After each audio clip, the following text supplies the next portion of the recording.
నమస్కారం అండ్ జై Shri Ganesha to everyone.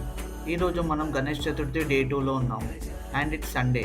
So ఇప్పుడు బాలాపూర్ వెళ్ళే ప్లాన్ చేశాము. ముందుగా నేను ఇంట్లో పూజలు కంప్లీట్ చేసి మా కాలనీ గణేష్ మండపంలో కూడా పూజలు చేశాక బాలాపూర్కి వెళ్ళే స్టార్ట్ అయ్యాము. మన అందరికీ తెలిసిన విషయం ఏంటి అంటే బాలాపూర్ చాలా ఫేమస్ లడ్డు ఆప్షన్ కోసం. ఎవ్రీ ఇయర్ ల్యాక్స్లో ఆప్షన్కి రీచ్ అవుతుంది. కానీ ఈసారి బాలాపూర్లో అయోధ్య రామ్ మందిర్ థీమ్డ్ గణేష్ మండపం సెట్ చేశారు, which is very unique and special.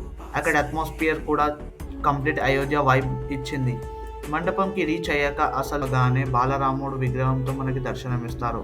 వెంటనే ఆ బాలరాముని దర్శించుకొని బాలాపూర్ గణేష్ మండపంకి వెళ్తాం. ఆ గణేష్ డెకరేషన్ చాలా బాగా చేశారు. ప్రతిదీ డీటెయిల్గా బాగా చేశారు.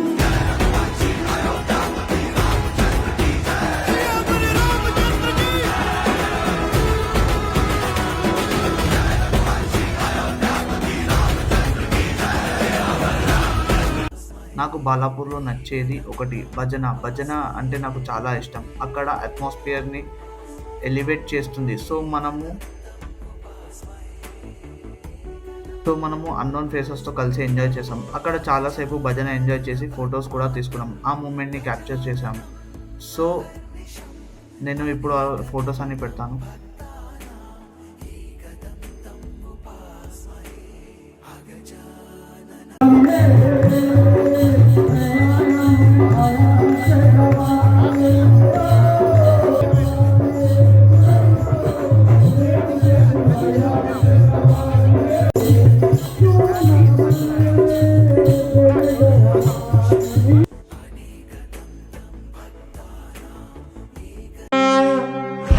प्रांगणवतीन चरण डोळ्यांनी पाहिन रूप तुझे प्रेमे आलिंगनानंद पूजित भावे वाळीन प्रणेनम त्वमेव माता च पिता त्वमेव बन्धुश्च सखा त्वमेव हे विघ्न हरता हे बप्पा विघ्न हरता सहस्र भक्त जन का तू एक करता धरता है द्वेष मुक्त मन वो तू जिसमें वास करता इसीलिए तो सबसे पहले बोले बप्पा मोरे हारे. ఎగ్జిట్ దగ్గర ఒక సర్ప్రైజ్ ఉంది.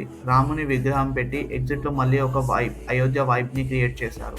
మండపంకి ఒక రౌండ్ ఫుల్ అయ్యాక మళ్ళీ దర్శనంకి ముందుకు వచ్చాము, which felt like completing the circle of devotion. ఇది మన బాలాపూర్ గణేష్ చతుర్థి డే 2 ఎక్స్పీరియన్స్. మీ అందరికీ ఎలా అనిపించింది కామెంట్స్లో తప్పకుండా షేర్ చేయండి, లైక్ చేయండి, సబ్స్క్రైబ్ కూడా చేయండి for more such devotional and festival videos. ఈ గణేష్ చతుర్థిలో మీరు ఏ సెలబ్రేషన్స్ ఎంజాయ్ చేస్తారో చెప్పండి. థ్యాంక్ యూ అండ్ జై శ్రీ గణేష్.